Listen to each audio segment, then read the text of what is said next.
événement malheureux qui a eu lieu dans mon entité cette nuit vers 21h30. 3 jeunes garçons ont été foudroyés sous une menace de la pluie. C'est vrai, le matin, nous les avons retrouvés déjà calcinés, et la maison, et tous les biens de la maison.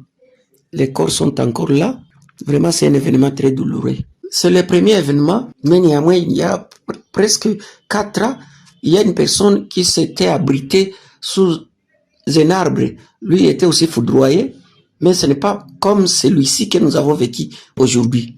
Donc, c'est du nouveau chez nous, bien qu'il y ait des antennes telles que vous les demandez. Oui, il y a beaucoup des antennes et de communication qui nous entourent. Je ne sais pas si c'est ce qui peut être à la base, mais ce qui est vrai est que ces jeunes étaient en train de chatter.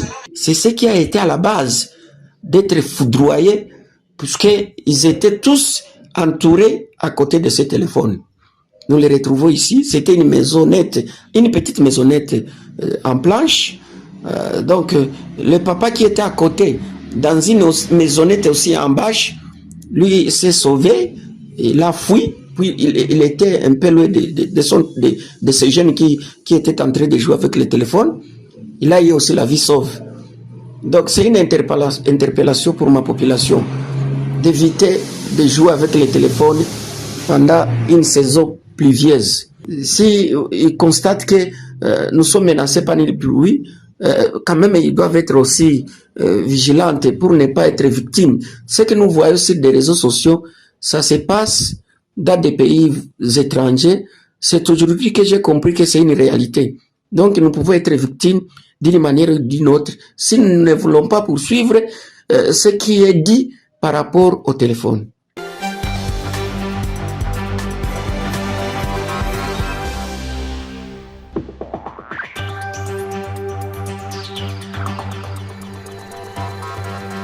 Depuis janvier 2025, la situation sécuritaire dans la province du Nord Kivu s'est considérablement dégradée, affectant le quotidien des populations, en particulier celui des femmes rurales. Dans ce contexte incertain, les Conseils pour la Terre des Ancêtres, partenaires techniques genre du programme Forêt pour un avenir juste, a pris l'initiative d'organiser une consultation auprès des femmes du territoire de Nyiragongo. Cette initiative vise à recueillir des idées réalistes et adaptées à la nouvelle situation, tout en gardant les objectifs du projet, notamment en matière de résilience climatique, d'autonomisation des femmes et de conservation de l'environnement.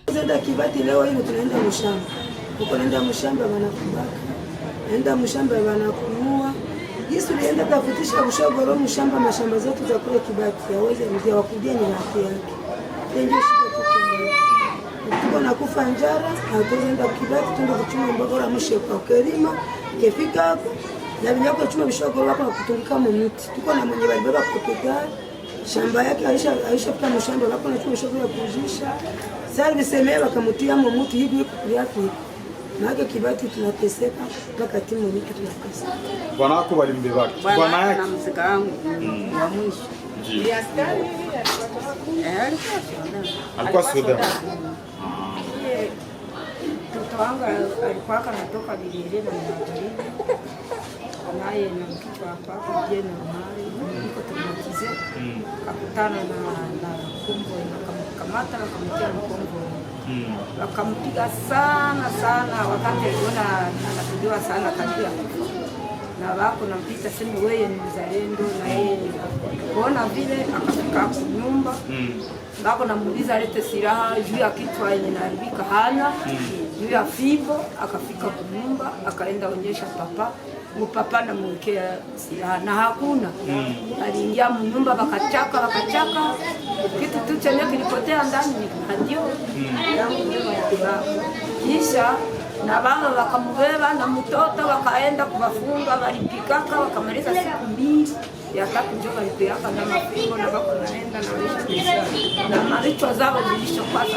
L'objectif principal de cette activité était de recueillir des idées concrètes et faisables portées par les femmes locales pour des actions à entreprendre en 2025 malgré l'instabilité actuelle. Le projet ya kujifunza vraiment mimi nilipata mafunzo ya kitayari na nisha remercier CTA kuona nishaanza weza na mimi kushona pale ndaanza jiadapter mimi peke tena polepole tu. Changement na kwa juu nilikuwa sijui shona Mais avec CTA nishaweza pedale, mina kamata sizo, minaweza na mie avec le temps ndaanza shona bien. Make kuhusu CTA, vraiment CTA ni abie tu sana na tutosha makrizi za kupale. Mtu akakuwa na ile mashine unashona wewe peke ni kujisaidia vraiment. Juu leo hakuna makazi zingine. Kwa unajua ile kazi ya mikono iko natusaidia sana na mtu atajisaidia naye. Tunaweza penda tuko na ule mwae make tukue auto prise en charge chez peke. Ule vitu uchuruzi wa mbele ya mlango nao unaweza tusaidia. Kazi ya ziko papa watumike ni kubebeo memnivo ya leo kakota na quelque chose tunaujisha mbele ya mlango la tuna create tu masoko jusenye tunakosa wa kushona tunapata tele 200 francs mtu kama ulijisha hata tomate ujisha hata mabitika vya vile omwe na tuko naishi juu hakuna vya kufanya hali ishakuwa yengine ovyo ovyo. Ngambo yangu mimi sete yande zipende nyongeze na ka commerce ka petit commerce ka kuongezea kwa ile kazi yangu ya kushona. Juu leo kushona ndio nishajua me hakuna wakukia shona. Watu hawapate makuta, hakuna wakuweza uza nguo tena jua kishona. Me ukakuwa na kale ka uchuruzi pembeni kanaweza tusaidia kwenye tatosha omo mai na maisha tena inakuwa tu atake tuko na teseka. Hapa ya CPA nilikuwa na churuza makala. Na mimi nachuruzaka na chakula ya kuku na kulima. Changema yenyewe tuletea imetuletea maendeleo. Juu huko benye walikuwa hawajui kushona, kama bakajibaze kwa musika bakawafundisha kushona. Leo hii tunafurahi juu tunaona banaanza kamata mashini wanashona. Maana kuhusu mafundisho yenyewe nilipata, nimeona kama mimi naweza jitegemea. Jinsi gani mimi naweza kuishi. Kama baba haiko, napata mwae kwa kufuatana na ile mafundisho, napata mwae ya kusema niishi. Pia kwa kufuatana na jinsi mwaje yetu chenye tunaweza penda na sie batuongezee, ni sawa vile wanaanza tufundisha na sie kusuka vikapu.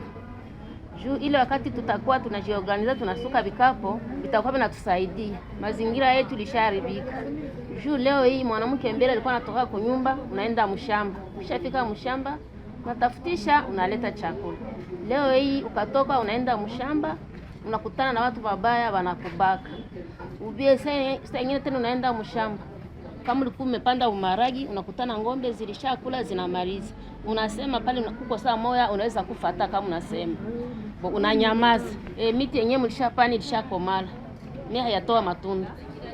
Nashukuru kwanza CTA ilinisaidia kujua kushona. Kujua kushona nimejifunza vya mingi. Na nitapata 100 francs na itia fasi moja. Na kutele 100 francs fasi moja nilifaidika kuuza mashini. Projet yangu niko nayo binafsi mie. Niendele yake na mimi nikuweza vile maîtresse mwalinifundisha kushona na mimi niko na mlango wangu. Environnement ya kwetu iko vizuri. CTA tuletea miti. Tukapanda zishaota zinusu na zingine zikakatalia mudongo. CTA inapasha penda iniakombanye nikutafutia mlango shie wanafunzi hao wa CTA na shie tunakuwa milango yetu. Cette consultation a mis en lumière la capacité de résilience, d'innovation et d'engagement des femmes rurales de Nyiragongo face à l'adversité. Malgré les défis sécuritaires, elles continuent de jouer un rôle essentiel dans la protection de leur environnement et le développement de leur communauté.